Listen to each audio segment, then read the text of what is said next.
Today we have the privilege of talking with Blaine Fields of PrecisionWorkbench.com. He's the creator and owner of Field Firing Solutions, one of the most popular long-range and ultra-long-range ballistic programs out there right now.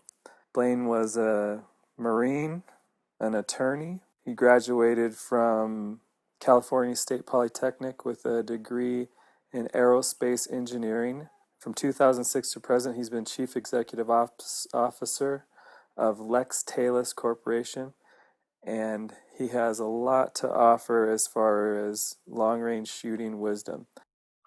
Ballistics has always been a real interest of mine, but and programming too. Programming is fun. So I picked up programming over the years on my own, going to various courses and universities around the area. But the reason that Field Firing Solutions actually came into existence was as a result of the problem I was having with the scope I bought. I bought a U.S. Optic scope that was with the Eric knob, and it was a BDC type of turret, and I couldn't get the turret to work with the rifle, and it was a 308. I mean, there's no secret about what the trajectory should be on those. 308 Winchester, but I couldn't get the things to match up, and I kept trying to get muzzle velocities and all this stuff, and it just wasn't happening until I struck on this idea of checking the clicks, checking the value of the clicks. So I set up a chart and did the measurements and figured out the math to compute it all, and it turned out that instead of being 0.5 MOA per click, which is what it should have been, it was 0.489. And once I started using 0.489 in the calculations, everything came out. Everything worked out. So the hash marks on the turret for the various yardages up to 1,000 yards were incorrect. You needed more clicks than they were indicated, because they were based on a half a MOA per click instead of what it actually was. And I was floored by that. I just never imagined that could be the case. So I wrote up a little program so that I wouldn't have to do this in my head all the time. I wrote a little program to do that calculation, and then I added this and I added that and I changed that, and that was the beginning of what ultimately became the Delta Series software. So in the background, each thing that you want the ballistic calculator to do has a special formula or equation that it runs. Is it kind of like a sophisticated Excel type of thing that's going on in the background, or what does it look like back there? Well, I really didn't think at that time about writing a complete program for two reasons. Number one, trying to write a program for a Windows operating system is just an enormous task if you're going to have to write the software to create every single text box, every single label, every button, and all the functionality that goes along with all those things that people sort of take for granted when they open a Windows program. That was solved when Microsoft came out with an environment, kind of a coding environment that allowed you to take these objects and put them on a kind of a raw screen, and then you would have to program the functionality as to what they would do when you press the button. But what you didn't have to do is write the code to create a button. And that code creation is just mind-boggling. So once that step was done, then it made actually writing a program feasible.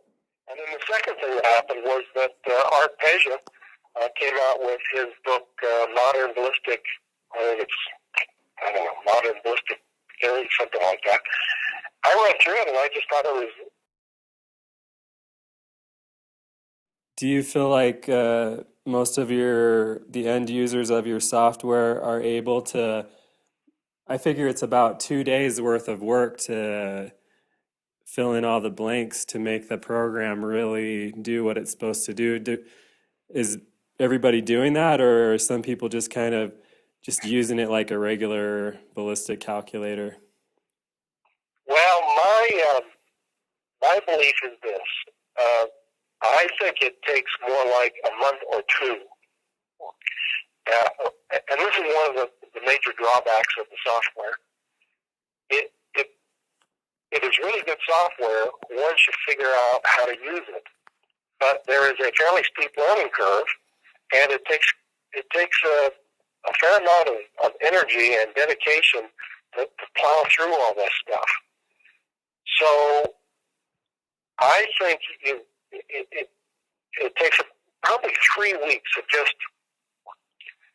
sitting down with the manual, reading through the manual a couple of times, then sitting down with the program and the manual, going through things and start working some problems, seeing how it's going back and forth between the manual and the program. And if you do that for about a month, at the end of that time, you'll have a pretty good handle on how the program works and hangs together, and you'll see just it become more intuitive. I think that probably most users are using somewhere between 30 and 40% of the program. I think a lot of the stuff that's in there, they don't even discover. For example, and I even forgot it was in there because I haven't used it. If you have a Delta 5 program and you press and hold the speed button on the main screen for about a half a second, what'll come up is a manual way to gauge target speeds. And what it does is you're looking through the scope, you're watching the target move, you hit the enter button on the PBA and it'll start a timer. You watch the target come across your reticle. At the other side, you hit the enter button again, it stops the timer. You tell the program how many mils that target has moved, and it'll tell you its speed, assuming you've got the range. So you've ranged the target, and then you do that calculation, and it'll tell you the speed of the target. If you have a rangefinder connected, and you do the same thing, it will do it automatically with the rangefinder. You take 2 fixes, and it'll tell you the target speed and direction. Well, I'll bet you there are a handful of people who know that. Even people that have vectors that can plug into the thing because they haven't read the manual to know that that feature is there. It's just sort of hidden away. I have used that feature, but in the version I have, I don't think there's a shortcut to it. I have to go and find it. And it's the same as or it must be similar to the feature that allows you to judge wind velocity at a distance with Yep. smoke or dust. Yep, same thing. Yeah, same thing. It's when you hit the wind button, you're going to get that there, and that functionality there. This would be a takeoff on the target speed button. Pressing and holding that will bring up this little workspace there to figure out target speed. That's pretty good. You know about that. Excellent. Well, like I said, I think I understand I probably understand about 85% of the program. I'm a little bit handicapped because I don't have a PLRF, with a compass. It seems like you're